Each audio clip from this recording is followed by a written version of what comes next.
Magandang araw po mga kaibigan. Marinig natin ang kwento ng buhay ng isang individual na pansamantalang isinaisantabi ang kanyang natatanging pangarap para sa ikabubuti ng kanyang pamilya. Siya ay si Judy. Panadero ang tatay ko. Sa ganong trabaho niya kami binuhay na magkakapatid. Kaya bata pa lang, nagkahilig na ako sa paggawa ng tinapay. Sabi ko sa nanay at tatay ko, mag-aaral ako ng mabuti at magtatayo ako ng sarili naming bakery. Buo na ang plano kong yun. Ngunit, minsan pala kailangan nating maging praktikal sa buhay.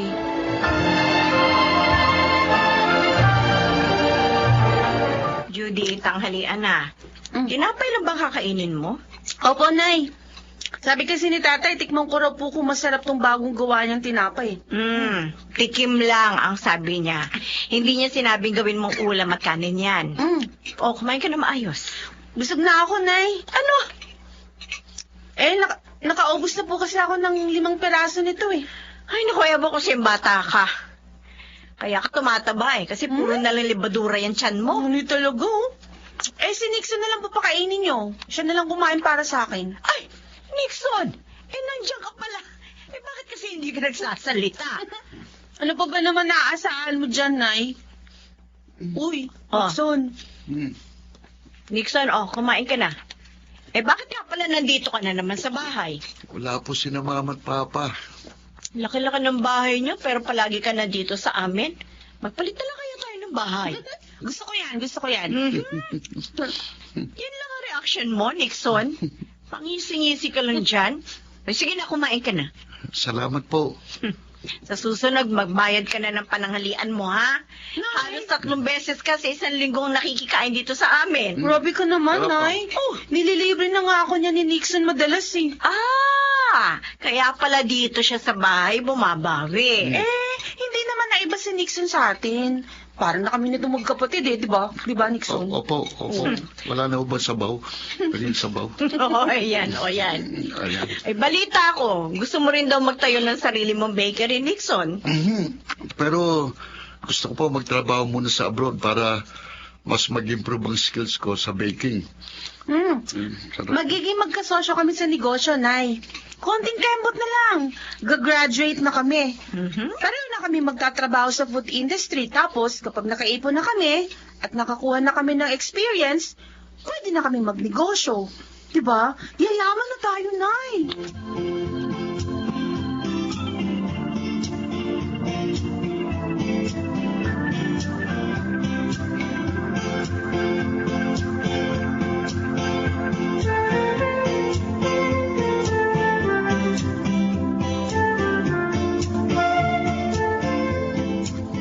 Bakit ngayon ka lang umuwi? Alala ako sa'yo kanina pa. Saan ka pa nang galing? Uminom ka ba? O bakit? May problema ka ba? May pumunta kanina sa bakery. Sino? Yung may-ari ng lupa. Bebenta na raw yung lupa, kaya pinaalis na tayo. 1 buwan mula ngayon. Patatayuan na raw yun ang apartment. Ano? Paano na tayo? Kailangan natin na malilipatan. Kung saan tayo lilipat? Isa pa, paano yung pag-aaral ng mga anak natin? Paano si Judy? 2 taon na lang gagraduate na siya. Yung 2 natin, pareho nasa high school. May ibibigay naman doon na compensation yung may-ari. Hindi pa tayo pwedeng umapila? Na huwag mo na nilang gawin agad-agad ang pagpapaalis sa atin.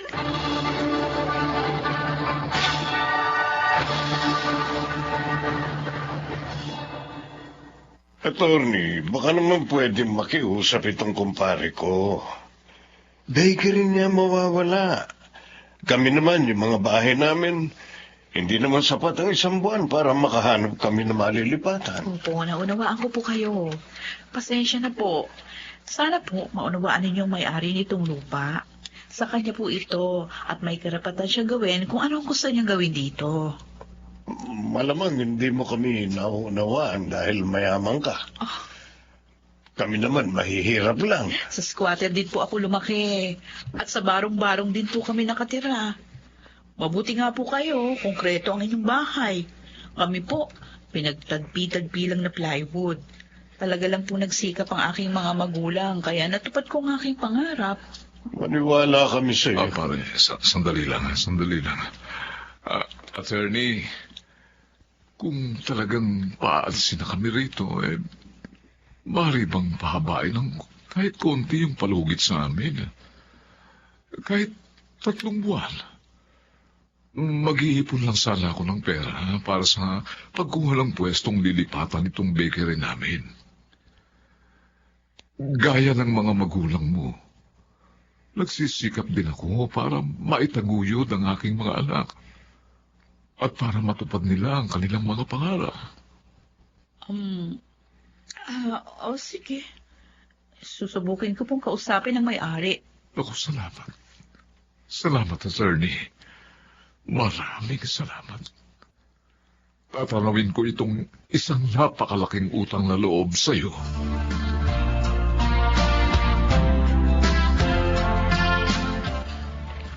Pasensya na kayo mga anak. Kung ngayon lang namin nasabi sa inyo. Kung ganun, ibig sabihin, isasara na natin ang bakery natin, Tay? Hindi naman, anak. Maghahanap lang tayo ng malilipatan. Di dito na lang sa bahay. Napakaliit itong bahay natin. Oo nga. Isa pa, sino naman ang bibili ng tinapay dito sa atin? Nasa dulo na tayo ng eskinita. Ay, Alam nga naman sasadya pa sila dito, yung mga customer ng tatay mo. Anong plano mo, Tay? baka pwede tayong makiusap sa pinsan ng nanay mo. May sariling kainan yun di ba? Baka pumayag na makihati muna tayo dun sa pwesto nila sa palengke. Pero huwag kayong mag-alala. Gagawa namin ito ng paraan ng tatay ninyo. Titigil ka sa pag-aaral? Oo, Nixon. Bakit ngayon pa? Magta-third year na tayo. Ganun talaga. Dahil ba wala kayong malipatan ng bakery nyo? Oo. Gusto mo sabihin ko sa mama ko na pautangin kayo ng pera? Tapos ano? Paano namin babayaran? Wala na nga kaming pera, di ba? Ayos lang. Di naman kailangan ikaw mag-isip ng solusyon. Paano na yung pangarap natin? Yung pangarap mo, andyan pa. Yung sa akin lang naman ang mawawala. Hayaan mo na. Baka hindi talaga para sa akin yun. Paano ka na makakapagpatuloy ng pag-aaral? Baka kapag may pera na uli kami. Kaya kailangan ko mag-ipon. Maghahanap ako ng trabaho. Ano? Magtatrabaho ka na kaagad? Oo. 20 years old ka pa lang? May mga bata nga naglalako ng kung ano-ano, di ba? Trabaho rin yun. Ako pa kaya 20 years old na. Saan ka nga magtatrabaho?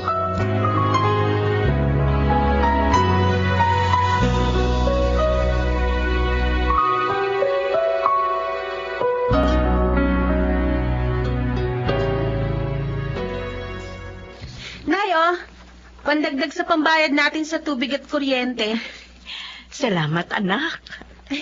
Day off ko po bukas. Tutulong na lang ako sa paglalako ni tatay ng tinapay sa umaga. Ay, wag na. Magpahinga ka. Palagi kang pagod, lalo na at palagi maraming tao doon sa fast food chain na pinagtatrabahuhan mo. Ayos lang, Nay. Pasensya ka na, ha? Kung hindi sana ito nangyari sa atin, sana makapagtatapos ka na sa susunod na taon. Matutupad na sana ang pangarap mo. Okay lang po.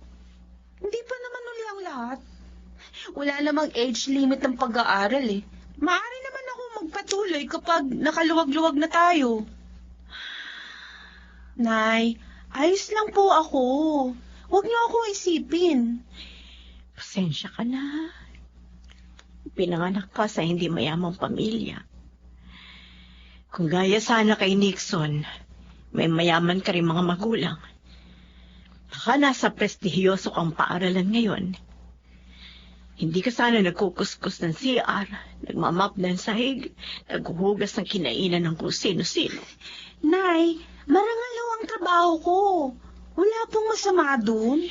Oo nga, pero hindi ka sana nagtatrabaho ngayon. Dapat nasa eskwelahan ka. Nay, tama na. Kung saan-saan na naman umaabot ang isip niyo eh. Si tatay nga pala, nasan?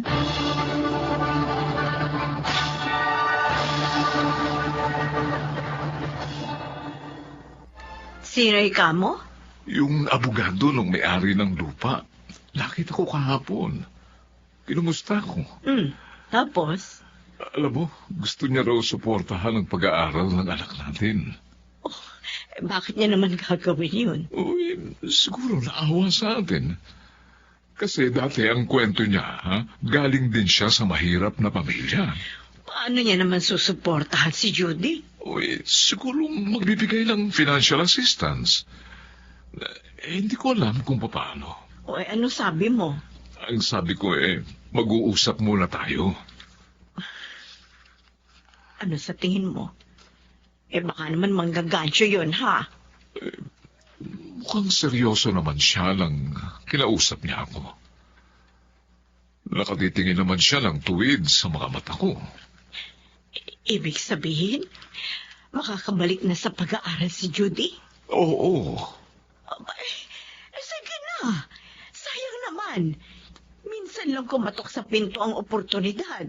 At ang hiling niya, alam mo, huwag daw nating sasabihin kahit kanino na sinusuportahan niya si Judy. Sige na. Tanggapin na natin ang iniaalok niyang tulong.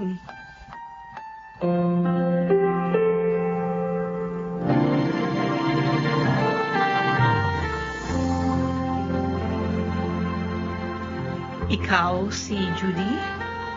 Opo. Judy, anong gusto mong maging? Ho? Anong pangarap mo? Hindi ko po alam eh. Wala ka pang anything in mind? Dati po, gusto kong magkaroon ng sariling bakery. Tulad ng tatay mo. Opo. Kaso nahinto po ako sa pag-aaral ng 2 taon. Parang nawalan din po ako ng interest na mag-aral. Ang importante na sa akin ngayon, kumita ng pera at makatulong sa kanila. Okay. Naiintindihan ko kung bakit yan ang nararamdaman mo. Pero huwag kang tumigil mangarap. Kung nawala man yung una mo, mangarap ka uli. Kapag may ambisyon tayo, doon tayo nagkakaroon ng direksyon. Isa pa, may talento at kakayahan ka. At hindi aksidenteng naririyan yan. Binigay yan sa'yo para magamit mo kung saan ka man dalhin ang iyong pangarap. Sa ngayon po, wala po ako maiisip eh. Okay lang yun. Soon, malalaman mo rin yan. Pero sa ngayon, gusto ko ipagpatuloy mo muna yung course mo sa college. Magtapos ka muna. Ako nang bahala sa'yo. Ay, talaga? Maraming salamat po, attorney. Maraming salamat po.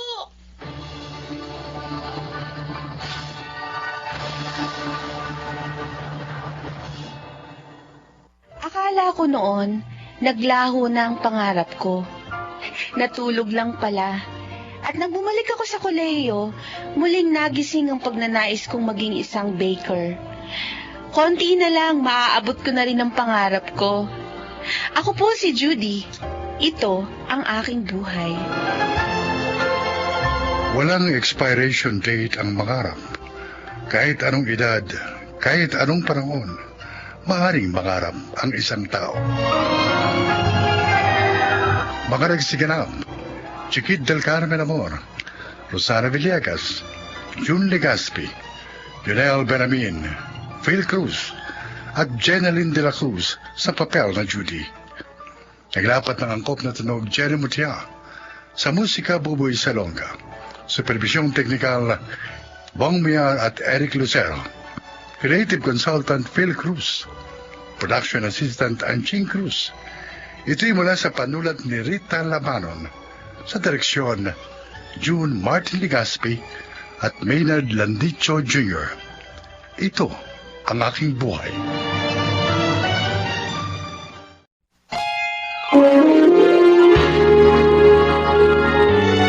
Kauna-unahan sa Pilipinas. Manila Broadcasting Company. DZRH. Member, kapisanan ng mga broadcaster ng Pilipinas.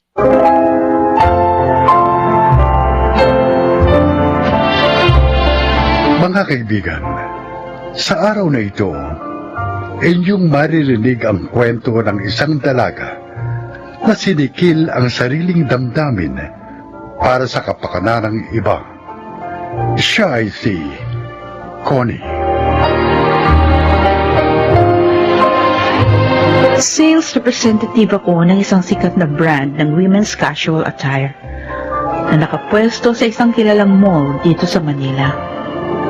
Sa nasabing product company ko na rin nakakalagay ang loob ang magkasintahang Carlo at Lerma na parehong salesperson at matagal na rin sa kumpanyang pinaglilikuran.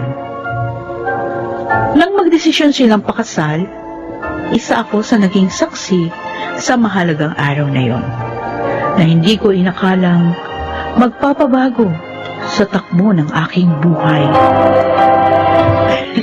Talagang hindi na kayo nagpaawat ni Carlo sa pagmamadaling makasal, ano?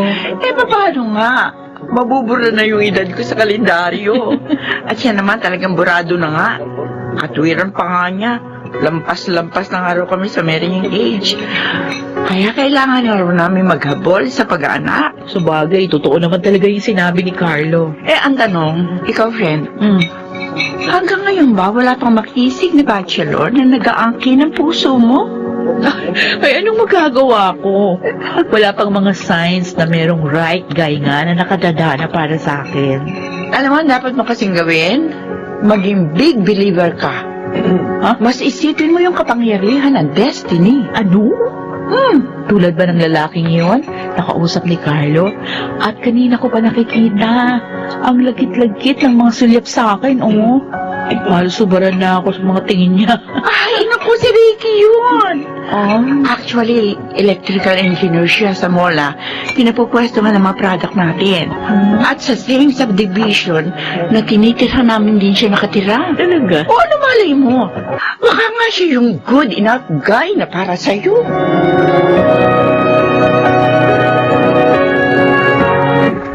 Talagang lalo siyang gumaganda pag tinititigan, ano, Carlo?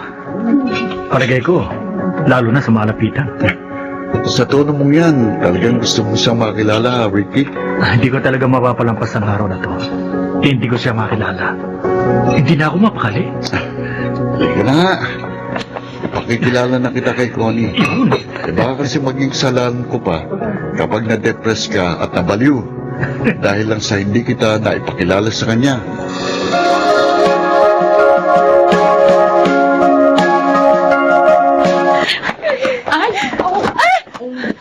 Sorry, pasensya na miss. Hindi kita nakitang paparating. Hindi kasi ako nakatingin sa daraanan ko. Sorry talaga. Okay. Sa'yo nga ako nag-aalala. Baka ako nasaktan ka, lalo na buntis ka pa. Okay lang ako. Sige, mauna na ako sa'yo. Sandali lang. Napansin ko kasi umiiyak ka eh. May maitutulong ba ako sa'yo?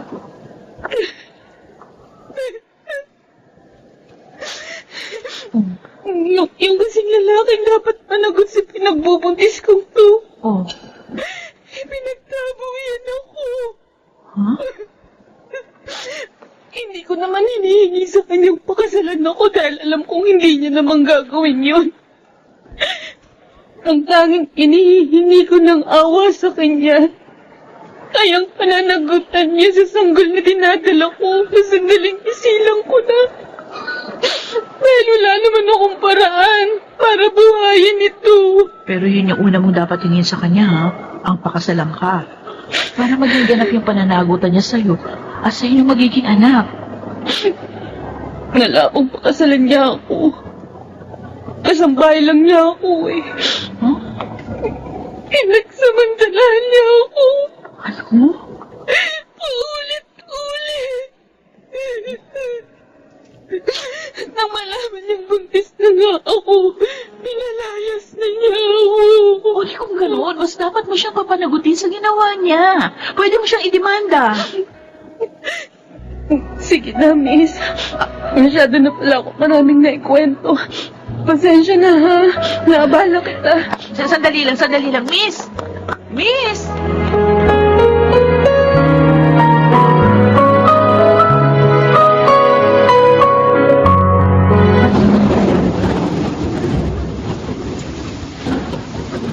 Uni, sakay na.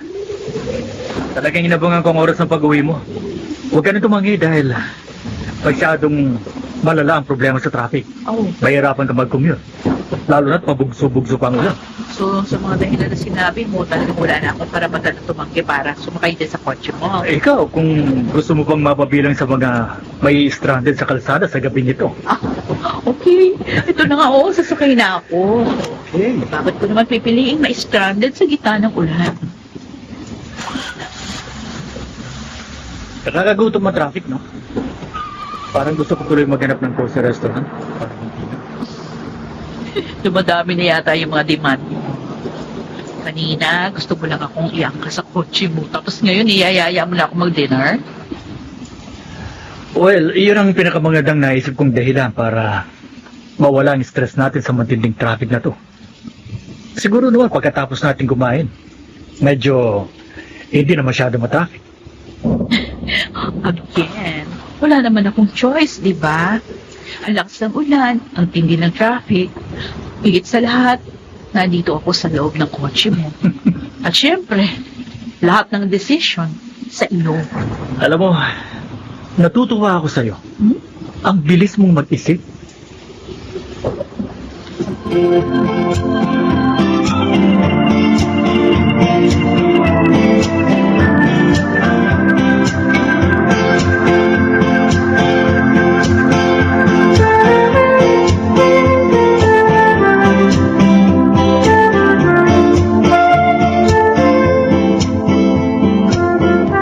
Nakita ko kaninang uwian. Sumakay si Connie sa kotse ni Ricky, ah. Ay, oo. At alam mo, mukhang seryoso na sa kanya si Ricky. Sila na ba? Sabi ni Connie, pagkaraan na marami na nilang acquaintance dates. May chance. Lalo pa nga, palagi raw nagbibiro si Ricky na gusto na siyang pakasalan. Pero ang biro, may halong katotohanan. Baka nga seryoso na sa kanya si Ricky. Well, siguro naiisip na rin ni Ricky na nasa edad na rin siya para isipin ang tungkol sa pagkakaroon ng pamilya. Nagkataon pa si Connie ang nakilala niya at nakita niyang wifey material naman talaga ang kaibigan natin. Kaya malamang, hinding-hindi na niya ito pakakawalan.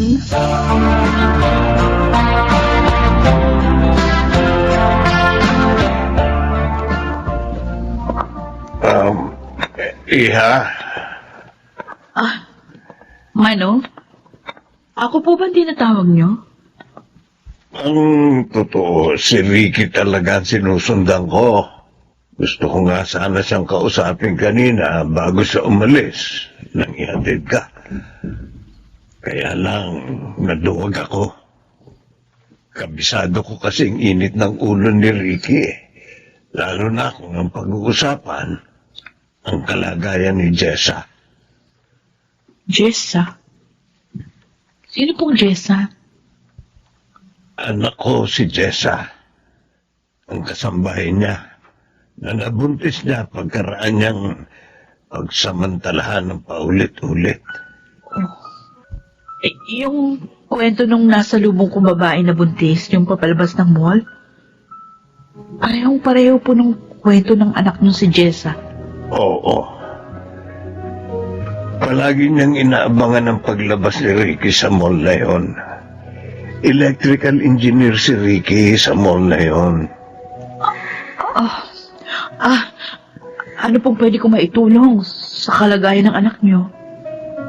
Nag-aalala na ako sa mga ikinikilos ni Jessa. Bakit po? May mga oras na nawawala na siya sa kanya sarili. Kaya nagpakita na ako sa iyo.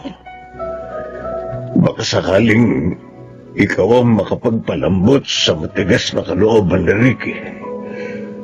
Sa patuloy niyang pagtanggi sa sitwasyon ng aking anak. Nakikiusap ako sa iyo. Awang-awa na ako sa anak ko.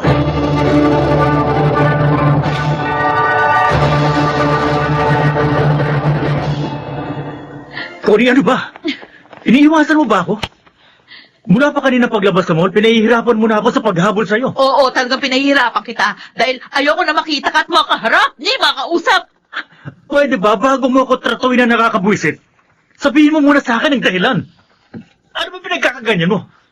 Napipi ko na ako sa pagbabaliwala mo sa akin. Si Jessa, yung binuntis mong babae na nakasalubong kong umiiyak paglabas ng mall. Ano? Si Mang Berting, yung tatay niya, na nagmamakaawa, nakikiusap sa akin para maantig ang kalooban mo sa kalagayan ng anak niya. So, alam mo na palang tungkol kay Jessa? Ayon kay Mang Berting, nagpapakita ng mga senyalis ng depresyon si Jessa. Nag-iiba na rin ang kanyang mga kilos. Madalas nagsasalita mag-isa. Connie, ano bang kinalaman ko sa nangyayari sa kanya? Siya ang may kontrol sa isip niya, sa katawan niya. Yan lang bang kaya mong sabihin? Pagkatapos mong pagsamantalahan ang kahinaan niya? Ay, kinasan ng puso mo. Dugo mo ang sanggol na dinadala niya. Connie, Sa magiging anak mo man lang. Makadama ka naman ng awa. Pero sana nga, kung makukonsensya ka, maawa ka na rin kay Jessa. Dahil ginagawa mong miserable ang kanyang buhay.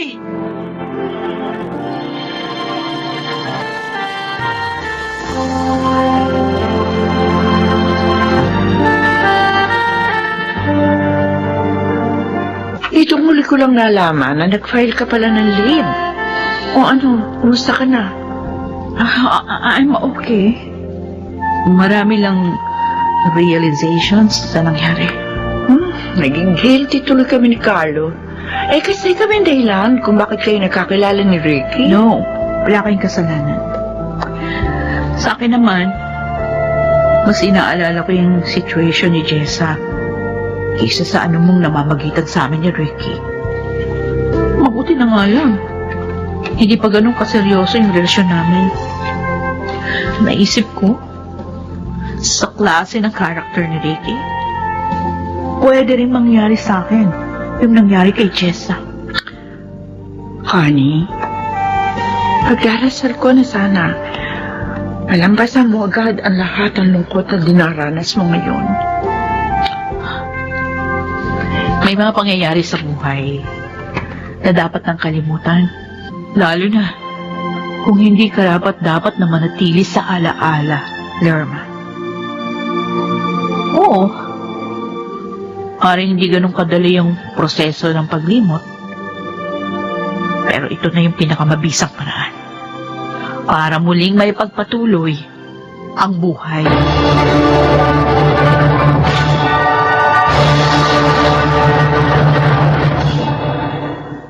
Hindi na nagpakita sa akin si Ricky pagkatapos ng naging argumento namin sa problemang kinasasangkutan niya kay Jessa.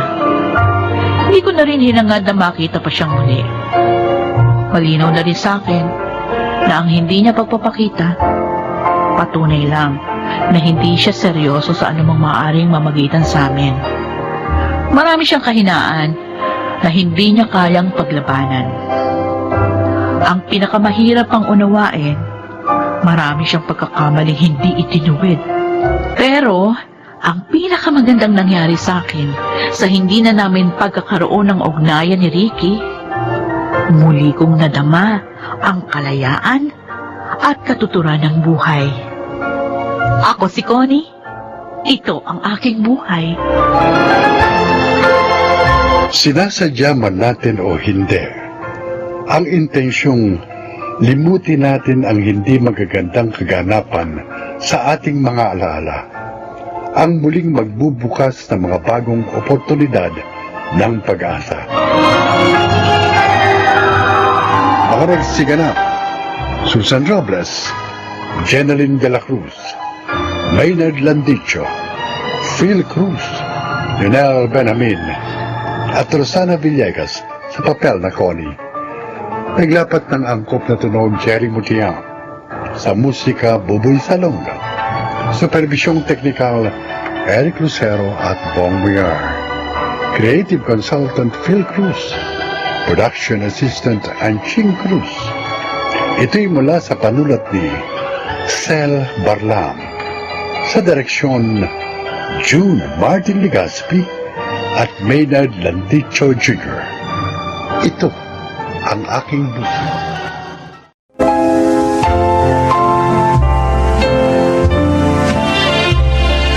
Magandang araw po mga giliw naming tagapakinig. Isa na namang kasaysayan na kapupulutan ng aral sa buhay ang inyong maririnig ngayon. Ito ay ang kasaysayan ni Ason. Sa lamang akong labandera, walang natapos na kurso. Maaga ring pumanaw ang aking asawa. Kaya naiwan ako nag-iisa nagtataguyod sa aming anak na si Lalaine. Pakinggan po nyo ang aking paglalahad. Mang Adong, bakit naman po ganun? Amay, ako may-ari ng paupahang ito, Ason. Kaya naman magagawa akong lahat ng gusto ko, di ba? Isa pa dapat naman talaga taon-taon, magtaas ng upa sa bahay dahil, alam mo na, napakamahal na lang mga bilihin ngayon. Kasi ho, alam naman nyo, patay na ho yung asawa ko. Ako na lang ang kumakayod para mabuhay ho kami ng anak ko. May hirapan ho ako kung tataasan nyo ho ng 10% ang upa namin. Sorry. Problema nyo na yun. Huwag mong ipasa sa akin, ha? Alam mo, dapat kasi huwag mo lang pag-aralin yung Lalaine mo. Total, hindi mo naman ata kaya eh. Mga Adong naman. Ayoko matulad siya sa akin na walang pinag-aralan. Alam mo, papayuhan kita, ha? Bigyan kita ng tip. Pag-asawain mo na lang siya na mayaman. Para pakinabangan mo, no? Adong! Basta. Sa susunod na buwan, next month, ha? May dagdag ng 10%. Uluwain mo naman ako. Ha? Yung upa nyo, konti lang naman, 10% lang yun, kayang-kaya nyo. Ngayon, kung hindi mo kaya, lumayas na lang kayo rito ba? Marami kukuha nito. Yung kayang magbayad.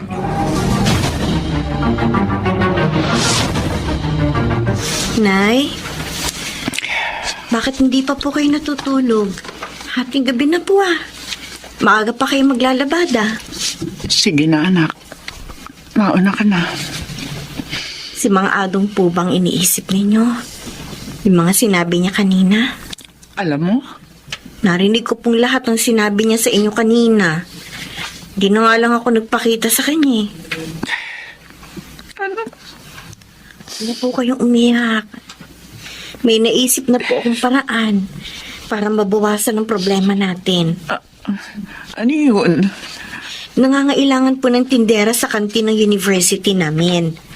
Papasok po ako doon. Para yung kikitain ko doon, yun na po ang panggastos ko sa pag-aaral ko. Pero baka mahirapan ka. Baka maapektuhan ang pag-aaral mo. Hindi po, Nay. Kaya ko po. Nasa time management lang po yan. Ang mahalaga, mabawasan man lang kahit paano ang kakapusang nararanasan natin. Kung buhay lang ang tatay mo, may makakatulong ako. Pero wala na po si Itay. Kaya tayong dalawa na lang po ang magtutulungan.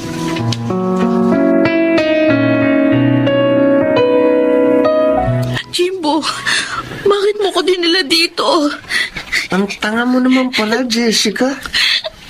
Alam nga namang maglalaro lang tayo dito. Mahawa ka sa akin. Huwag mong ituloy ang iniisip mo. Ang tagal kong hinintay ang pagkakataong to, Jessica. Na madadala kita dito sa bakating bahay namin. At sa wakas, nangyari din. Palayain mo na ako. Pakiusap.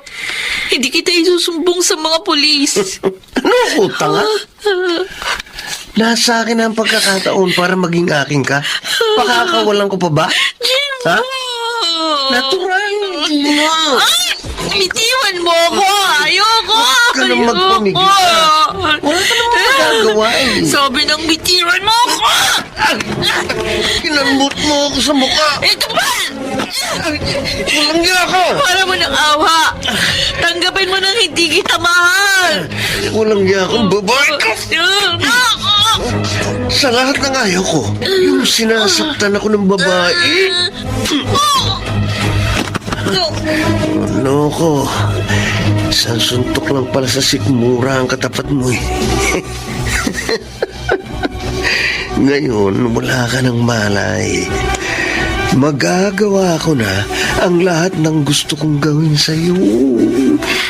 Pagsasawaan kita, Jessica.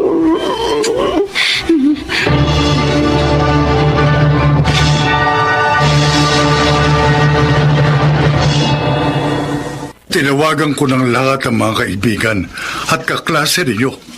Pero iisang sinabi nila, hindi nila kasama ang anak ko. Hindi ko rin po siya kasabay na umuwi, Sir Ramon. Pinabalik po kasi ako sa kantin ng university. Nasaan na kaya anak ko? Hindi niya ugaling hindi umuwi ng magdamag sa bahay. Lalo na kung hindi nagpapaalam. Ay, sandali po. Naalala ko, bago po ako umalis, nakita ko lumapit sa kanya si Jimbo at kinausap siya. Si Jimbo? Opo. Maliligaw niya? Opo. Baka itinanay niya si Jessica ko. Hindi naman po niya nobyo si Jimbo. Binasted pa nga niya yun eh. Dahil mayabang. Kung ganun, nasaan na ang anak ko? Nasaan na si Jessica? Ano na nangyari sa kanya?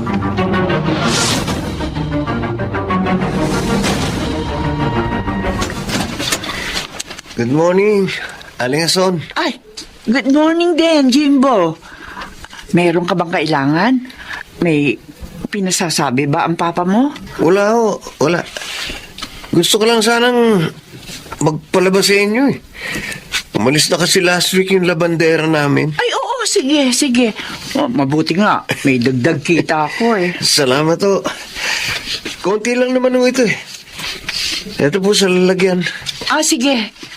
Dadaling ko na lamang sa inyo mamaya, ha? Naku, huwag na ho. Mapapagod pa kayo. Ako na lang ang kukuha dito sa inyo. Tsaka, ito nga po pala ang bayad ko. 1,000? Sa inyo na ho lahat yan. Pero sana po, huwag niyo sabihin kay Papa ha, na nagpalaba ako sa inyo. Ha?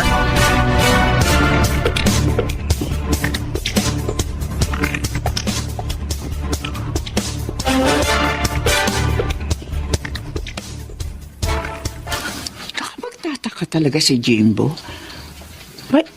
Parang bigla siyang bumait kaninang dumating dito. Binigyan pa ako ng malaking bahid sa pinalalaban niya sa akin. At ayaw din niya sabihin ko kay Mang Adong na nagpalabas siya sa akin. Bakit kaya? Tsaka, napansin ko rin, meron siya mga kalmot sa mukha. Bakit ganun? Sinong gumawa nun? Nay, narito na po ako. Narito ako sa kusina, Lalaine. Opo, sorry po, natagalan ako. Maglalaban na po ba kayo? Bakit ka nga pala natagalan? Dumaan po ako kina Jessica eh. Tumawag yung daddy ng best friend ko. Pinapunta po ako sa kanila. Daddy ni Jessica? Opo. Bakit ka pinupunta ron? Kasi Nay, nawawala po si Jessica. Ano? Kukwento ko na lang po sa inyo ang lahat habang naglalaba. Tayo na po. Sige, mabuti pa nga. Basta anak, unahin natin laban itong damit ni Jimbo. Dinala niya kanina rito. Eto sa lagayan, Nagpunta dito? Si Jimbo? Oo. Nagtataka nga ako eh. Pero parang biglang bumait. Binigyan pa nga ako ng 1,000. Bayad daw dito sa pinalalaban niya. Ay, teka. Kukunin ko na sa plastic itong dinala niya. Ay, Nay, may nahulog sa kinuha niyong labahin, no? My God! Ang nahulog! Bracelet ni Jessica! Ano? Sigurado ka ba, anak? Opo! Suot niya po ito eh. Nahuli namin siyang nakita. Ay, paano napunta yan kay Jimbo? Teka, yung mga damit ni Jimbo. Anak, ang t-shirt, may dugo. Oo nga, Nay. Oh, Diyos ko! Bakit may dugo ang t-shirt ni Jimbo? May kutob po ako, Nay. May kinalaman siya sa pagkawala ng best friend ko. Baka nga, nakita ko, may mga kalmot siya sa mukha.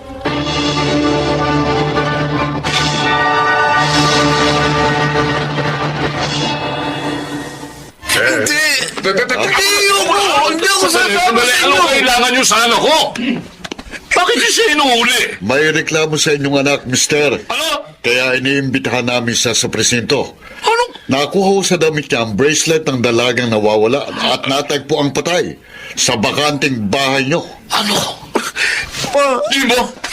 patulungan Totoo ba ito? Tulungan niyo ako pa. Huwag niyo silang payagang isama ako. Ayoko makulong. Jimbo, totoo ba ang sinasabi nila? Papa, Sumama ka na lang ng maayos para hindi na tayo magkagulo pa dito. Mamang pulis, Oh. sandali lang. Baka pwede nating pag-usapan ito.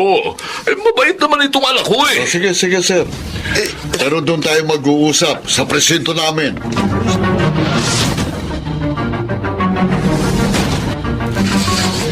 Napakasakit itong pagkikita natin, anak. Nakabalik ka nga rito sa bahay natin. Pero patay ka na. Mga Ramon, nakikiramay ho kami. Kayo pala, Ason, Lalay. Nalulungkot to ako sa nangyari sa kaibigan ko. Ang walang yung Jimbo na yon. Siyang may kasalanan ng lahat. Hindi niya natanggap ang kabiguan niya sa anak ko, kaya niya dinukot, ginahasa at pinatay. Pero, paano po napunta sa bulsa ng pantalon niya ang bracelet na suot ni Jessica? Ayon sa pag-aamin niya sa mga pulis, kinuha niya yun kay Jessica. At hindi niya namalayang nailagay niya sa bulsa niya. Kaya pala. At yung mga kalmot niya, marahil, kalmot yun ni Jessica na manlaban sa kanya. Tama ka, Ason. At nang mapatay niya sa saksak ang aking anak, naisip niyang palaban sa iyo ang damit niya upang maitago sa kanyang mga magulang ang ginawa niyang krimen. Kawawa naman ang kaibigan ko.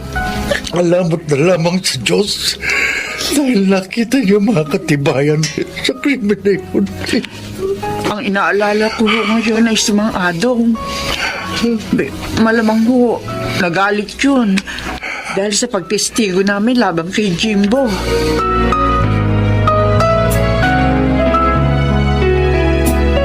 Lumayas kayo sa bahay ko! Ngayon din! Hindi ko kailangan ng upa ninyo! Huwag naman ho. Maluwag! Ay, wala ho kaming ibang malilipatan. Paalisin niyo agad kami. Wala rin ho kaming Wala akong pakialam! Basta naman gusto ko lumayas kayo rito. Ngayon din. Walang utang na loob kayo. Nakatira na nga kayo rito. Ipinahamak niyo pa ang anak ko! Oh. Nay, umalis na lang po tayo dito para wala ng gulo. Galit.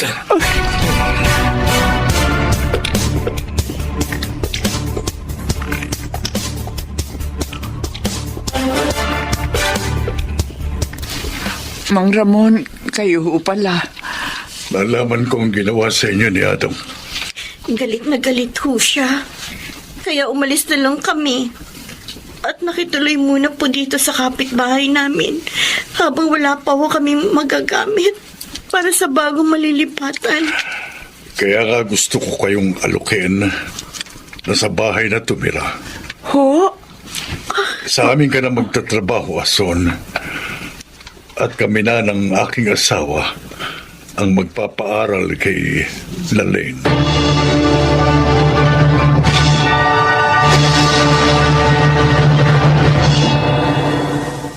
At doon na nga kami tumira sa bahay ni Sir Ramon. Sa kanila na ako nagtrabaho hanggang sa makatapos ng pag-aaral sila Lane. Sana po'y kinapulutan niyo ng aral ang aking kasaysayan. Ako po si Ason, isang dating labandera, at ito ang aking buhay. Hindi pinababayaan ng dakilang lumikha ang nilalang na may malinis na kalooban.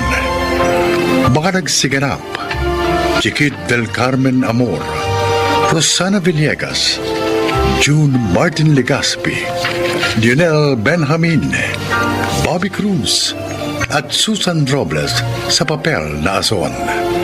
Naglapat ng angkop na tunog, Jerry Mutia, sa musika ni Buboy Salonga. Supervisyong teknikal, Eric Lucero at Bong Muyar. Creative Consultant, Phil Cruz.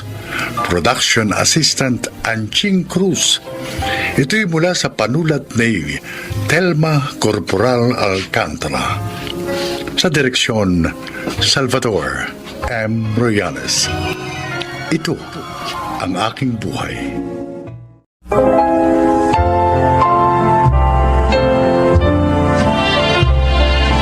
Magandang araw po mga kaibigan. Isang kasaysayan ang inyong maririnig na kapupulutan ng aral sa buhay. Ito ay ang kwento ni Floro. Naging mahirap ang buhay namin ni Inay nang iwan kami ni Itay. Naging sakitin kasi si Inay at ako naman naligaw ng landas.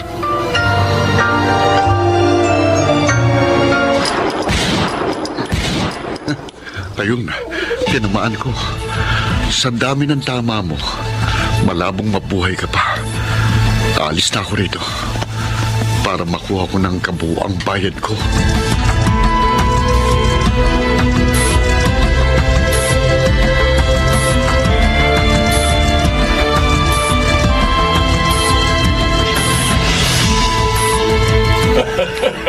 Mahusay ka talaga, Floro!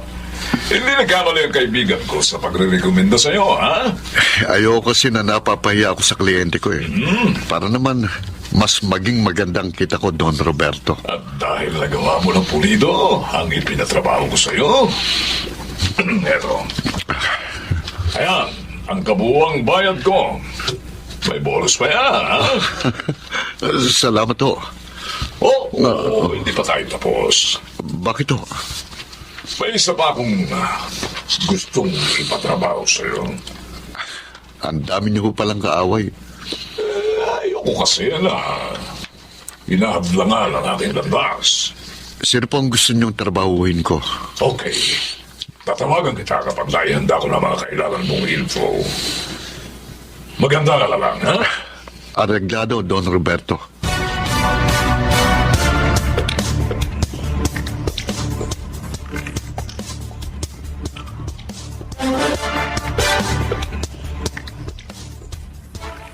Gabi na. Wala pa ang anak ko. Saan na naman kaya siya nagpunta? Nay? Ay, dumating na siya. Anak, narito ako sa silid. Bumili po ako ng mga gamot nyo. Pati ng pagkain natin. Para makakain na tayo bago kayo uminom ng gamot. Salamat, anak ka. Ay, kaya lang saan mo na naman kinuha ang perang ginastos mo sa mga Nay, yan? pinagtrabahuhan ko yun. Huwag nyo nang intindihin. Basta tanggawin nyo, magpagaling kayo. Anak, pasensya ka na. Nagiging problema mo na ako. Hindi nyo naman ako kasalanan ng magkasakit eh. Si Itay, siyang may kasalanan sa paghihirap natin dahil pinabayaan niya tayo.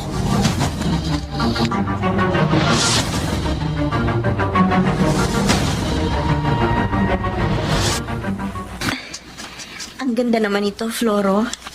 Sigurado mahal ito. Okay lang yun, Divina. Talagang nagtabay ko ng pera para mabili ko ang bracelet na yan. Oh, bakit bumuntong hininga ka? Pinagtapat mo na sa akin ang tunay mong trabaho. At sa kabila noon, hindi kita nalayuan. naging mabuti pa rin ang pakikitungo ko sa'yo. Kaya naman nagpapasalamat ako. At lalo ka rin napamahal sa akin. Pero sana, kung talagang mahal mo ko, iwan mo na ang trabahong yan. Divina. Mapanganib yan. At isang masamang trabaho. Flora, magbagong buhay ka na. Anong magiging trabaho ko? Hindi naman ako nakapagkolehiyo. May iba pang mapagkakakitaan. Mabuting trabaho. Itilat mo lang ang iyong mga mata.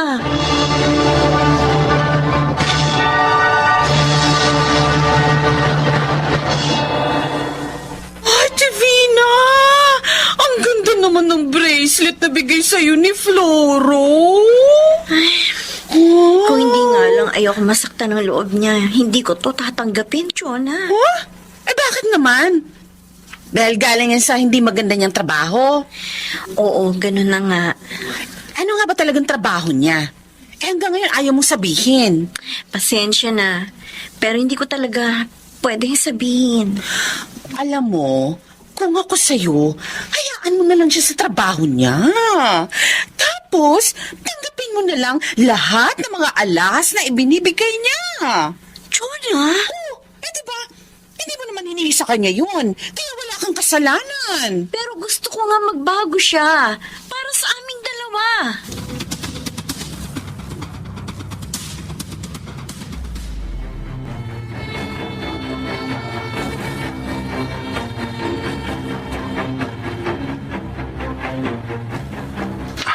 Akala ko, hindi na matutuloy ang trabaho ko sa inyo, Don Roberto. Matagal kasi bago niyo ako tinawagang uli. Nagpalamig lamang ako, Floro. Para kung may mangyari man sa kanya, hindi ako mapag-iinala, di ba? Sino po ba ang taong gusto niyong ipatumba? Okay. Ito. Ito ang envelope.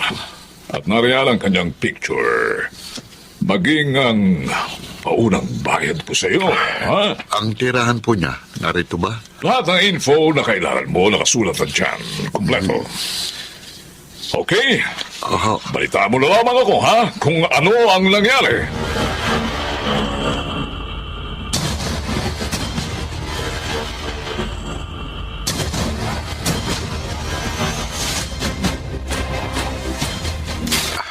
Malaking halaga ng naiipon ko.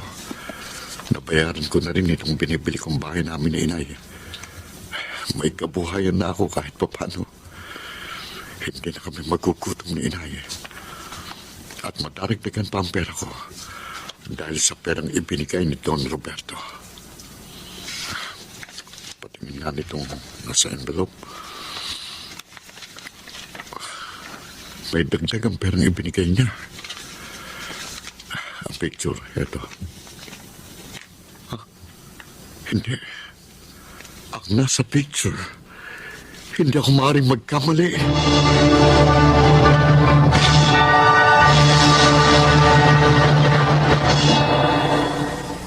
Flora, may gumugulo ba sa isip mo? Wala ho na eh. Napapansin ko kasi, patamlay ka. Pagod lang po ako. May problema ka nga. Papaano ka napagod? Hindi ka pa naman umalis ng bahay. Nay. Tungkol ba sa trabaho mo ang bumabagabag sa'yo? Opo. Sabi ko na naman kasi sa'yo, iwan mo na ang gawain yan. Hindi sa lahat ng panahon makakaligtas ka sa batas ng tao, anak. At lalong hindi mo maliligtasan ay ang batas ng Diyos. Nay. Anak, pakiusap. Iwan mo na ang gawain yan. Mga ibang lugar tayo. Doon pa magsimula ng isang bagong buhay. May pagkakasala kay Don Roberto ang taong ito. At may kasalanan din sa akin. Kaya dapat lang siyang singilin. Anak, matakot ka naman sana sa Diyos. Itigil mo na yan.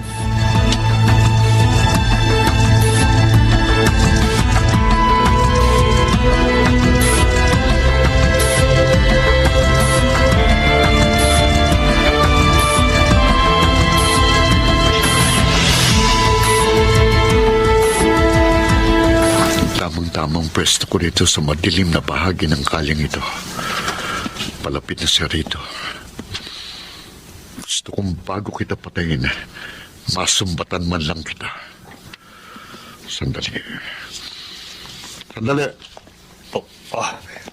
Sino ka? At bakit mo ako inapakan? Hindi mo na nga siguro ako natatandaan. Hindi lang dahil madilim dito, kundi dahil matanda ka na. Matagal na panahon na tayong hindi nagkita. Pero ako, hindi kita makakalimutan. Dahil pinabayaan mo kami ni Inay. Floro? Ako nga, ang batang yung pinabayaan. Kaya naging isang hard killer. Ano? Hindi. Alam mo bang inutusan ako ni Don Roberto para patayin ka? Si Roberto? Wala akong kasalanan sa kanya. Hindi lang niya matanggap na naungusan siya ng aking kumpanya. Pero para sa akin, malaking kasalanan mo. Iniwan mo kami ni Inay. Sumama ka sa ibang babae. Kaya kami naghirap. At naligaw ako ng landas. Floro! Hindi na kayo naawa sa akin. Hindi niyo man lang ako tinulungan. Wala kayong kwentang ama. Wala akong kasalanan sa inyo. Lalo na sa'yo. Ba't hindi rin ibang babae ang dahilan? Kaya ako kayo iniwan ni Minda. At anong dahilan? Nahuli kong may kalaguyo ang nanay mo. Sinungaling! Yan ang totoo. Kahit tanungin mo siya. At ikaw, hindi kita tunay na anak. Ano? Oo. Anak ka niya sa dati niyang nobyo. Tinanggap kita. Inaring anak. Dahil ang akala ko, magbabago na si Minda. Pero nagkamali ako. Nagawa pa rin niya akong pagtaksilan. At sa sarili ko pang pamamahay. Ngayon, masisisi mo ba ako? Kung iwan ko ba kayo? Kung kasalanan man ang ginawa ko, sige! Patayin mo ako!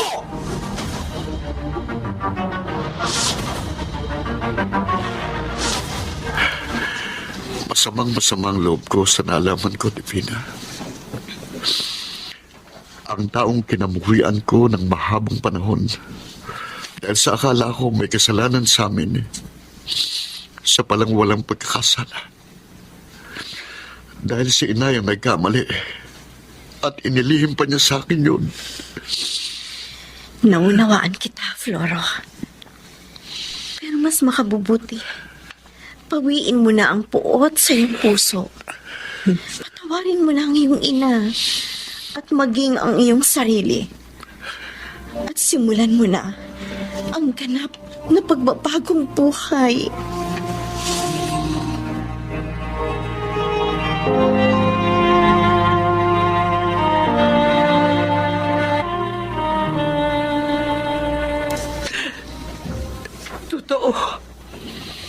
Totoong sinabi ni Pepito, anak. Wala siyang kasalanan. Ako ang nagkasala. Pero inilihim niyo sa akin ang lahat. Pinapaniwala niyo ako sa isang kasinungalingan. Matawad, anak. Natakot akong kabuhian mo. Kaya hindi ko sinabi sa iyo lahat. Kinamuhian ko siya. Muntik pang patay. Yung pala hindi naman dapat. Patawarin mo sana ako, anak. Matagal na panahon ko pinagsisihan ang aking nagawa.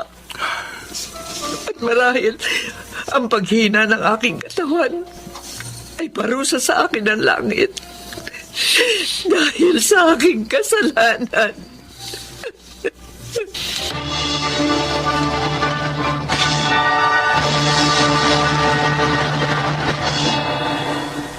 Pinatawad ko si Inay. Hindi ko na rin ginambala pa si Itay Pepito. Hindi na rin ako nagpakita pa kay Don Roberto. Sa halip, nagbagong buhay ako, kapiling si Inay at ang aking kabiyak na si Divina. Sana po inyong kinapulutan ng aral ang aking kasaysayan. Ako si Floro at ito ang aking buhay. Walang lihim na hindi nabubunyag, kaya huwag ibintang ng tao sa iba ang nagawang pagkakasala. Mga nagsiganap: Susan Robles, June Martin Legaspi, Maynard Landicho Jr., Chiquit del Carmen Amor, Jenaline de la Cruz at Phil Cruz sa papel na Floro. Naglapat ng angkop na tunog Jerry Mutia. Sa musika, Buboy Salonga. Supervisyong teknikal, Eric Lucero at Bong Boyar. Creative consultant, Phil Cruz. Production assistant, Anching Cruz. Ito'y mula sa panulat ni Thelma Corporal Alcantara. Sa direksyon, Salvador M. Royales. Ito ang aking buhay.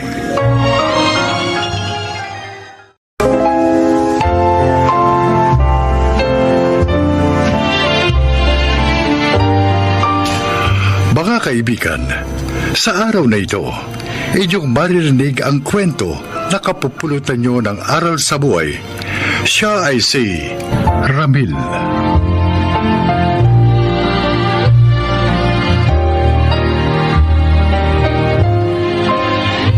Isa akong security guard.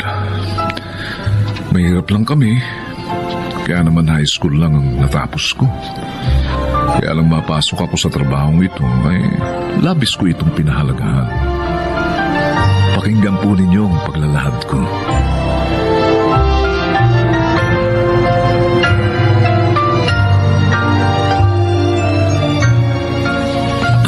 Ramil, ang aga mo na naman pumasok ah. Ay, alam mo namang ayokong mahuhuli sa trabaho, Dexter. Sa bagay, kaya nga naging security guard of the year ka eh. Ay, teka, Ramil, yung isang homeowner, si Sir Teddy, dumarating. Good morning sa inyong dalawa. Ay, magandang umaga rin po. Magandang umaga po, sir. Magandang umaga rin. Ano pong may paglilingkod namin sa inyo, sir? Kumusta naman ang pagbabantay nyo dito sa subdivision? Sa time ko naman po, wala namang problema, sir. Ayos lang. Sa akin din po, sa oras ng duty ko, sir, okay lang. Hindi mo naman kayo nahihirapang pakisamahan yung ibang homeowners? Hindi naman ho. Kasi hindi naman pare-pareho mga tao, sir. Kaya kami na lang pong nag-a-adjust. Yan ang gusto ko sa iyo, Ramil. Mahaba ang pasensya mo. At syaga ka. At masipag siya, sir. Naging security guard of the year nga siya eh, sa agency namin. Oh? Ano ka ba naman? Uy, totoo naman yung kaibigan, di ba? Congratulations, Ramil. Sir. Oy, mamaya nga pala, after ng duty mo, ha? Puntahan mo ko. May mahalaga akong sasabihin sa'yo. Sige. Maiwan ko na kayo, ha? Ito po. Dexter, narinig mo ba yung sinabi niya? Oo naman. Pinapapunta ka ng kamukha mo sa kanila. Tigilan mo ay pagsasabing kamukha ko si Sir Teddy. Kasi naman magkahawig Mas talaga rin. matangkad at mas mataba ako kaysa sa kanya, no? At mayaman naman siya. Samantalang ako mahirap lang. Kaya hindi kami magkamukha. Oo na, sige na. Pero, ano kaya sasabihin niya sa'yo?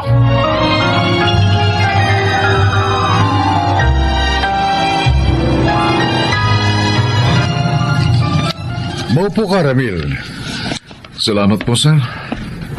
Pinapunta kita rito dahil gusto kong alokin ka na maging gwardya namin. Oho. Huwag ka mag-alala. Dodoblehin ko ang sahod mo. Pumayag ka lang.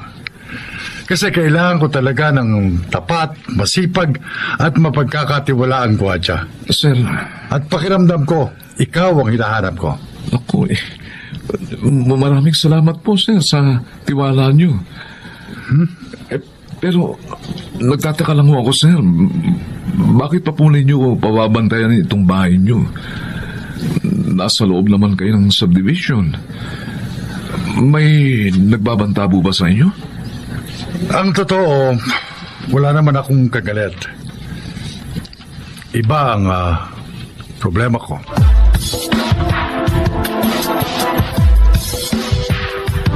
Anak, ito ng kape mo, oh. Ay, salamat, Nay. Mabalik tayo doon sa kwento mo sa akin kanina. Ibig mo sabihin, anak, tinanggap mo yung alok ng mayamang iyon? Opo. Ako Kung sabagay magandang alok niya, bukod sa dobleng sahod, libre ka pa sa pagkain. Mas makakaipon ka. At hindi lang po yun, Nay. Mabait po si Sir Teddy. Hindi po siya matapobre kahit mayaman. Kaya gusto ko po siyang matulungan sa problema niya. Ha? Bakit anak? Ano ba problema niya? Ang tagal mo namang dumating, Chea. Nakailang text ng kapatid mo. Si kuya naman, sobrang atataman sa'yo. Miss ko na nga rin naman siya. 2 days na kami hindi nagkikita. Bakit nga ba? Nag-iingat lang. Nakita mo yung lalaki nagbukas sa'yo ng gate kanina? Oo, syempre. Pogi Basta pogi nakikita ng mata ko. Ikaw talaga? Sino nga ba yun? Kinuha siya ni Teddy para maging gwardya namin. Ha? Bakit? Siguro. Gusto akong pamanmanan ng asawa ko. Kaya nag-iingat ako. Don't worry, Beshi. Wala naman siya malalaman. Dahil walang guy na nagpupunta rito. Ang hindi niya alam, kuya kong jowa mo. Uy, huwag ka may ingay. Ano ka ba? Baka may makarinig sa'yo, mapurnana pa ang kayamanang magiging akin pag nawala si Teddy. Gusto mo ba, Tricia? Jowain ko ang SG na yun. Ano? Para safe tayo. I can do that.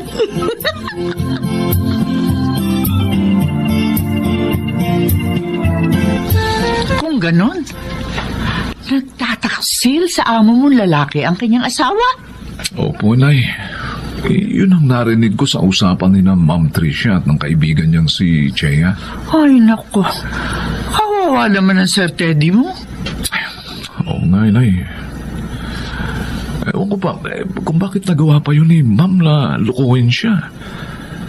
Mabait at gwapo naman si Sir Teddy. Mayaman pa. Yan ang malungkot na katotohanan ng buhay, anak. Kung papaanong may mga lalaking babaero, may mga babae ring lalakero. Hindi marunong makontento. Sinabi mo na ba sa amo mo ang natuklasan mo? Hindi pa po eh. Kasi gusto kong makakuha pa ng ibang ebidensya. Kaya plano ko na subaybayan sina Chea at Ma'am Tricia.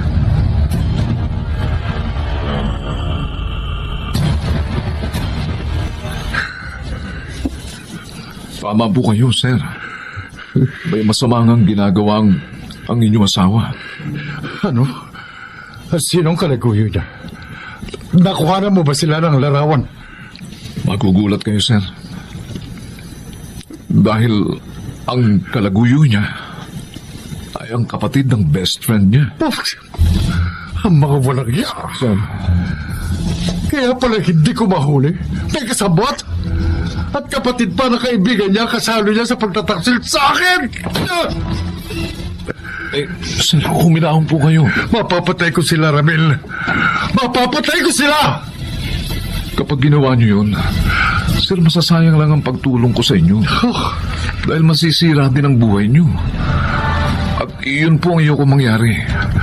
Napakawalang yan ni Tricia, Ramil. Wala siyang kwenta. Nasa inyo mga litrato nga ako, ama. Sir, pwede niyo itong gamitin para idemanda sila. Makukuha niyo po ang katarungan nang hindi nadudungisan ang inyong mga kamay. Saan ka pupunta, Tricia? Mamamasyal kami ni Chea, oo. Nagpasama kasi siya sa akin, kaya pupunta ako sa kanya. Sinungaling! Bakit mo ko sinampal? Wala naman ako kasalanan sa iyo, Ngayon lang kita sinaktan ng ganyan. Pero ako, matagal mo nang sinasaktan. Nilagyan mo ko ng dumi sa ulo. Ano ba sinasabi mo? Hindi ko maintindihan yung mga Hindi ka talaga aamin! Ha? Hindi! Aray ko! Tama na! Sumasobra ka na! Alam ko na ang pagtataksil niyo sa akin ang kapatid ni Chea. Nasa akin ang mga larawan niyo. Napakasama mo, Tricia. Hinango kita sa hirap. Pati ang pamilya mo. Ito mo pala ay gaganti mo sa akin. Teddy, Magpapaliwanag ako, please. Hayaan mo ako magpaliwanag. Sa korte na kayo magpaliwanag ng kalaguyo mo! Lika, Ramil. Sadom ka rin. Naku, pasensya na, sir. Hindi po ako umiinom ng alak sir, hindi naman kasi doon sa sakit na nararamdaman yung alak. Aminin ko, nasasaktan ako. Pero sa isang banda, natutuwa rin. Sir? Natutuwa dahil talutas ang problema ko nang hindi natutungisan ang aking mga kamay. Ako rin po natutuwa rin, sir, dahil nakinig po kayo sa akin. Salamat sa tulong at payo mo. Nakuha kong katarungan para sa akin. At kasama ko pa rin ang anak namin ni Tricia. Sir, mabait kayo. At hindi matapobre na tulad ng ibang mayayaman dito sa subdivision. Kaya naman tinulungan ko po kayo. Mula ngayon, Ramil, hindi mo na ako amo. Anong... Ibig kong ituring mo kung isang kaibigan. At gusto ko ring makilala ang pamilya mo.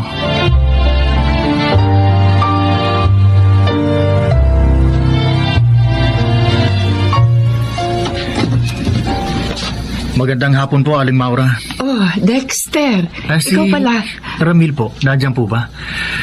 Matagal ko na po kasing hindi nakakakwentuhan ng kaibigan kong yun Ay, wala pa eh. Pero darating yun. Dahil isasama niya rito ang kanyang Sir Teddy. Si Sir Teddy? Pupunta dito? Ay, oo. Gusto raw ako makilala. Ay, naku, mabait po yun, Aling Maura. At kamukha pa ng kaibigan ko. Talaga? Oo. Hindi nabanggit sa akin yun ni Ramil.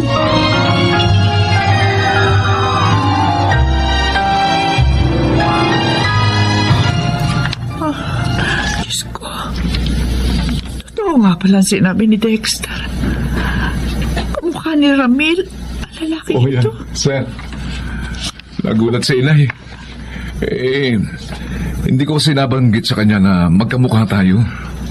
Magandang hapon po, Aling... Maura po, sir. Maura Cristobal. Maura? Maura Cristobal? Inay? Anak ko. Anak ko. Kaya pala kapangalan mo si... Inay? Ibig bang sabihin ito? Siya ang kakambal ko? Oo, anak. Siya ang kakambal mo ipinaampung ko kina Mrs. Santiago. Noong 5 taon pa lamang kayo. Patawarin mo sana ako, Teddy, anak. Ginawa ko yun upang maipagamot nila ang iyong malubhang sakit noon. Pero paniwala ka, napakasakit sa akin ang lahat. Naunawaan ko po kayo, Inay. Hindi po ako galit sa inyo. Sinabi rin po sa akin ni na Mami na wala po kayong hininging pera sa kanila. Ang gusto niyo lang ipaggamot nila ako. Totoo yun, anak.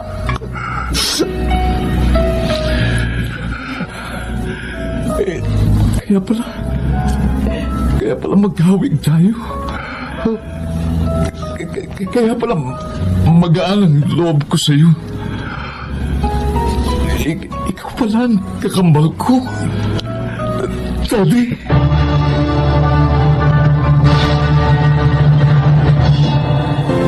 Masayang-masaya kaming lahat ng mga sandaling yon.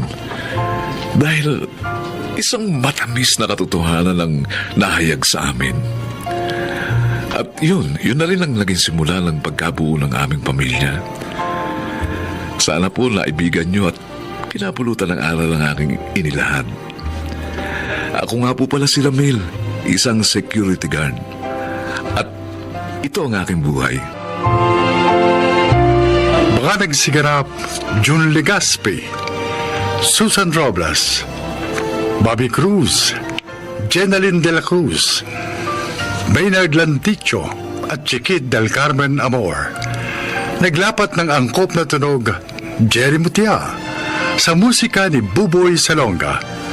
Supervisyong teknikal ni na Eric Lucero at Bong Buyar. Creative consultant Phil Cruz.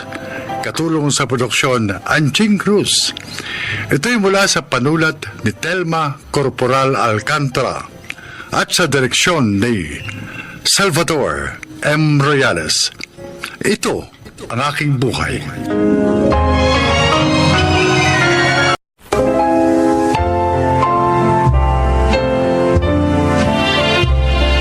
Mga kaibigan, isa na namang kasaysayan ang kapupulutan nyo ng aral sa buhay.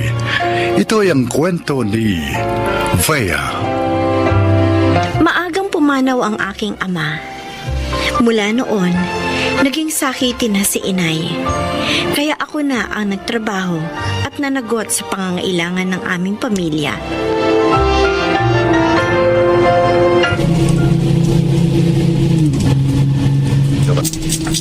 Oh, yung mga wala pang bayad dyan, ha? Pakilabas na lang po ang pamasahe. Kayo po, mama. Saan po kayo? Dito sa bus niyo. Magandang konduktora. Tinatanong ko kung saan kayo bababa. At ang pamasahe po ninyo, kukunin ko na. Ganun ba? Oh, ito bayad ko. Sa tungko ako bababa, ha? Yung sukli. Sa'yo na. 500 to. Oo nga. Sa'yo na, sobra. Alam mo kasi, nagagandahan ako sa'yo eh. Crush kita. Sumama ka na lang kaya sa akin. Di bagay sa'yo maging isang konduktora? Pasensya na, ha? Pero hindi ako kalad-karing babae. Oh, eto na ang sukli mo. Sandali. Huwag ka nang magalit. Nasisira ang ganda mo. Ay! Bastos ka! Hinawakan mo ang dibdib ko! Ang ganda pala ng dibdib mo. Bastos! Bakit mo ako sinampal, ha? Chris! Para mo ang bus! Bakit ano nangyari? Binastos ako ng lasing na to! Ano?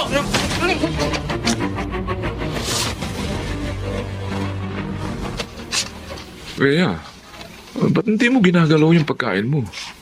Pasensya ka na, Chris, ha? Naalala ko pa rin kasi yung walang yang naging pasahero natin. Eh, huwag mo na sirain yung araw mo sa kanya. Eh, total, hindi naman siya nakapalag ng pababain natin eh. Oo nga eh. Buti na lang tumulong din yung ibang lalaking pasahero natin. Bakit naman kasi may mga gagong iinom-inom ng anak tapos di naman pala marunong magdala? O tama, katulad ng walang yang yun. Pero may katuwiran din siya. Hindi bagay sa'yo yung magiging konduktora eh. Hmm? Alam mo kung ano bagay sa'yo? Ano? Ang maging misis ko na. Ano ka ba? Alam mo naman hindi pa pwede yun eh. Dahil pareho tayong wala pang ipon. Hindi. Magsama na lang tayo. Para sa bahay ka na lang. At ako na lang ang magtatrabaho para sa atin. Ano? Paano ko naman matutulungan si na inay, Aber? Eh, para hindi ka na nababastos pa sa bus, di ba? Susubukin ko na lang maghanap ng ibang trabaho. Eh, wag na lang. Baka mamaya may manligo pa sa ron eh. Di ba? Hindi naman kita mababantayan dun. Para naman magluloko ako. Di ba? Matuto ka nga magtiwala sa akin.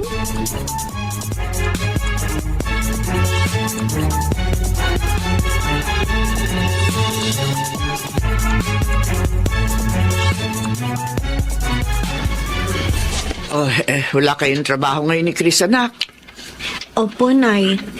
Sira po yung bus na inilalabas namin. Okay na rin yun, Ate Bea, para makapagpahinga ka. Oo nga, Warren. Tama ka. Masakit nga ang katawan ko ngayon eh. Siyempre, araw-araw kang tagtag sa biyahe. Madalas pang nakatayo. Eh, ano kaya ate kung maghanap ka na lang ng ibang trabaho? Total, tapos ka naman ng high school. Ay, tama si Warren, anak. Mahirap dyan sa trabaho mo eh. Nababastos ka kung minsan. May pagkakataon pa na may pasahero kayo naghahanap ng sukle. Kahit hindi pa nagbabayad. Sinabi niya pa, Inay. Pero bala ko talagang humanap na ibang mapapasukan eh. Naghihintay lang ako ng magandang pagkakataon. Gusto ko yung may pera ako. Para kung hindi man ako makapasok ng ilang araw, may magagamit tayo dito sa bahay.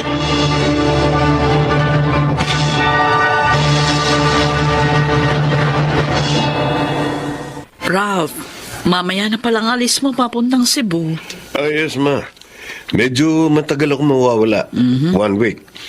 Okay lang po ba kayo rito? Oo, anak. Nandito naman si Inday. Yung kotse nyo, wala po bang problema?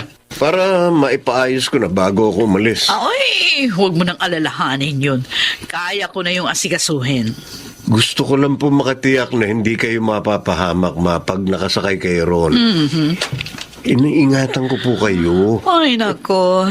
Baligtad na talaga ang panahon.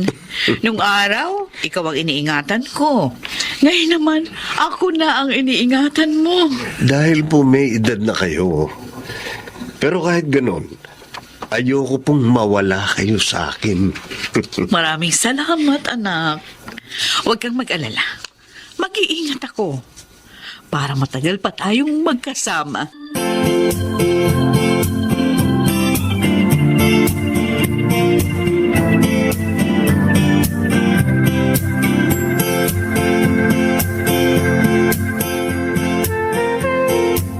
Ay, ginabi na ako. Hindi bale. Marami namang order ng babango sa amin. Mas malaki naman ang kikitain namin. Kaya lang nakakainis. Nasira pa yung kotse ko. Sana pala hinayaan ko na lang si Ralph na ipaayos yung kahapon. Yan tuloy ngayon. Sasakay ako ng bus. Kasi naman sayang. Kung magta-taxi ako, magbabayad pa ako ng malaki. Ang lapit na nito sa bahay namin. Bus na lang ang sasakyan ko.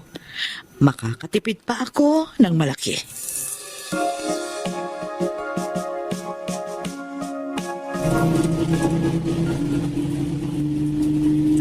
Garahe na tayo, Chris. 20 minutes na lang, oh. Hindi na pwede yan sa isang biyahe. Oo, sige. Pagod na nga rin ako eh.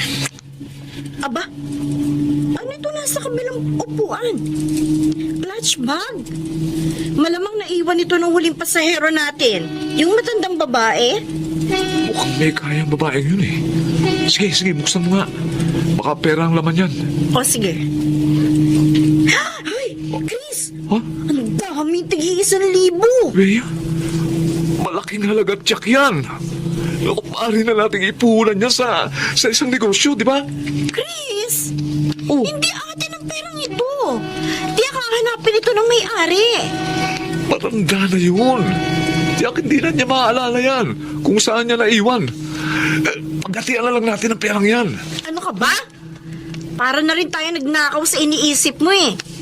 Teka, sandali. May ID dito sa clutch bag. Ang nakasulat, Ofelia Cordova. O malamang, doon sa matandang babae ito. Ano ngayon ang gusto mong gawin? Di balik natin ito sa kanya. Ihatid natin. Tanga mo pala eh.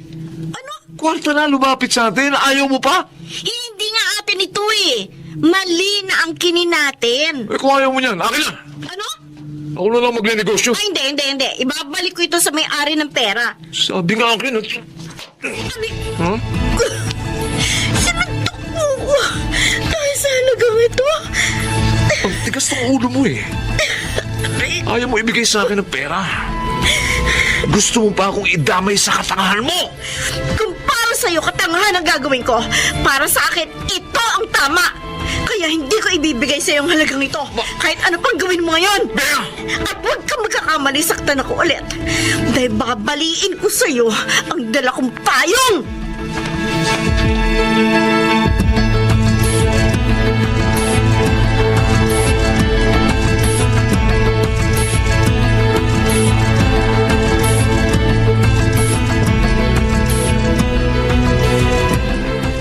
Sama naman ang ugali ng Chris na yun. Mukhang pera. Barumbado pa. O ayun, nalantad ang totoong ugali. Dahil doon sa napulot nilang pera. Kaya nga parang binuhusan ng malamig na tubig ang pagmamahal ko sa kanya, Nay. Warren, Ibig mo sabihin, ate, makikipag-break ka na sa kanya? kagabi pa. Break na kami. Dapat lang. Ay, hindi ka ba naman nasaktan sa ginawa mo, anak? Ay, hindi po, Nay. Dahil ayaw ko po talaga maging asawa ang lalaking ganun ang ugali. Paano yun? Magkasama kayo sa trabaho. Tumawag na ako sa operator namin kanina. Sabi ko, hindi muna ako papasok ng 1 week. Gagamitin ko na rin na panahon yun para makahanap ng ibang trabaho. Pero ibabalik ko muna yung pera sa may-ari. Sasamahan na kita, ate. Baka balikan ka ng Chris na yun eh.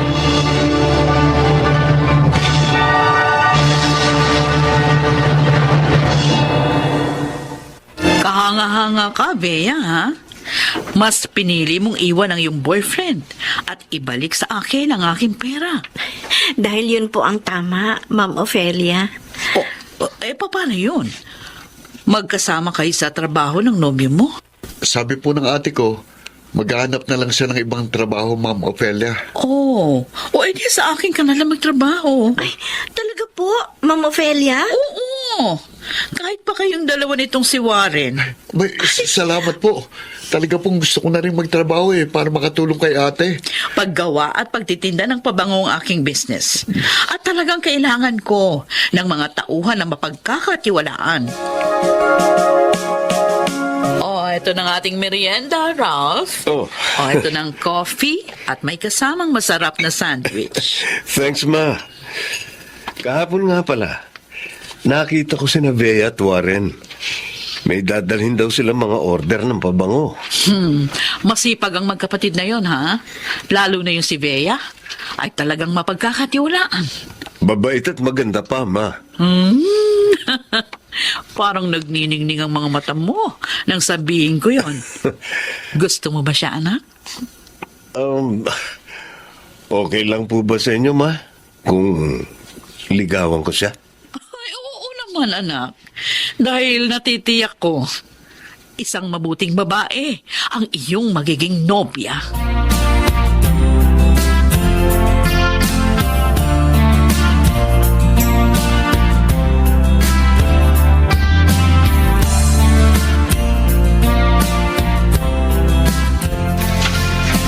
Chris, anong hangin ang nagpadpad sa'yo dito? Bea, naparito ko para humingi ng tawad. Pasensya na, ha? Lumipas pang ilang buwan bago ako natauhan. Kalimutan na natin yun. Napatawad na kita. Talaga? Kung gano'n, tayo na uli. Hindi gano'n. Ha? Napatawad na kita sa ginawa mo sa akin. Pero, hindi na maaaring maging tayo. Bakit naman? Dahil matagal nang nawala ang damdamin ko sa'yo. Bea. Sana maunawaan mo ko at tanggapin mo na lang ang lahat.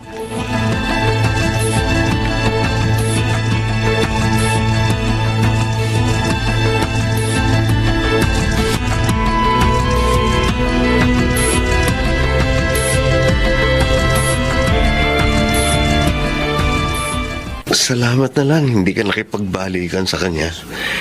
Dahil kung nangyari yun, masasaktan ako. Ralph? Dahil, ang totoo, mahal kita. Una pa lang kitang makita. Nadama ko na ito. Sana, bigyan mo ako ng pagkakataong patunayan sa'yo na malinis ang hangarin ko.